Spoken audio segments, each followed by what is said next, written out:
আজকে আমাদের দেশের মানুষ অধিক সন্তানের কথা শুনলে হাহা করে, সবাই তাচ্ছিল্য করে, ভাই আপনি ইসলামকে হাসির পাত্র বানাচ্ছেন। না, ইসলামের কোন বিধানকে পালন করার কারণে পৃথিবীর 1 কোটি মানুষ যদি একবারে দাঁত করে হাসে, তারপর ইসলাম হাসির পাত্র হয় না।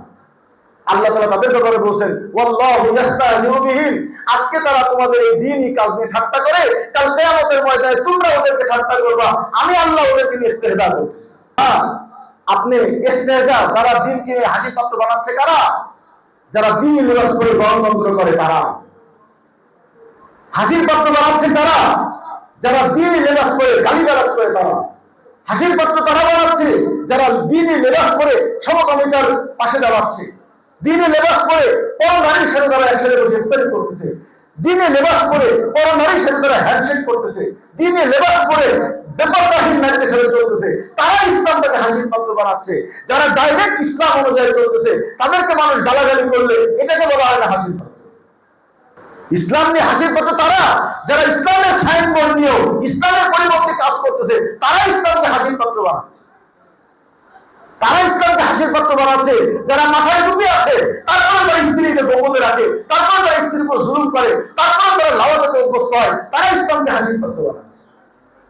নবী করিম সাল্লাল্লাহু আলাইহি ওয়াসাল্লাম যখন মুতাল্লাকাকে যখন উনি বিবাহ করেছিলেন, তখন কাফেররা হাসছিল কিনা, তারা ঠাট্টা করছিল কিনা, তারা বিদ্রুপ করছিল কিনা?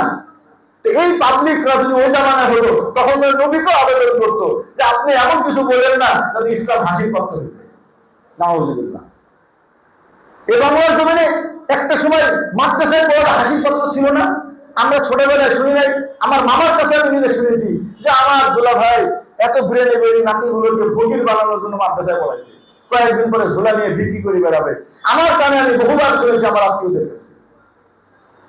এমন কথা শুনেছি আমার আত্মীয়ের কাছে যে তোমার বাবা আলেম খালি পারে না, এই যে আমার বাবা সরকারি চাকরি করে, দেখো কত সুন্দর সাইকেল নিয়ে ঘুরে বেড়াচ্ছে ছোটবেলায়। তখন আমি বলছিলাম যে আমার বাবা আমাকে খেতে না দিলেও আমি গর্ব করি যে আমি একটা আলেমের সন্তান।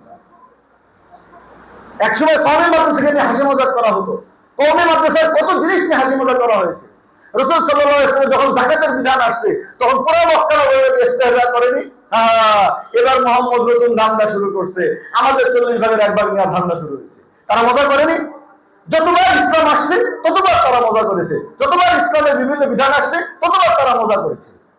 তারা রজবের যখন বিধান চলে আসছে তখন তারা ইসলাম নিয়ে মজা করছে। কতয়াদের বিধান আসছে ইসলাম নিয়ে মজা করছে। বর্তমান যুগে যদি কেউ জিহাদের কথা বলে, তাকে তো মজা করানো দূরের কথা, তাকে যে রিমান্ডে যে পিটায় রক্তাক্ত করবে কিনা?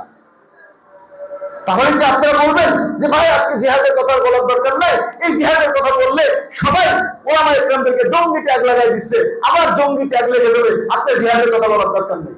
এগুলো সব ভীত মুসলিমের কথা। ভাই আপনি একাধিক বিবাহ করবেন, আপনি 4 জন স্ত্রী রাখবেন, এটা যদি সারা দেশের লোক 17 কোটি মানুষের যদি একবার আপনার গালি দেয়, তারপরেও আপনি আল্লাহর কাছে মাহমুদ, কারণ আপনি আল্লাহর কাজ করেছেন।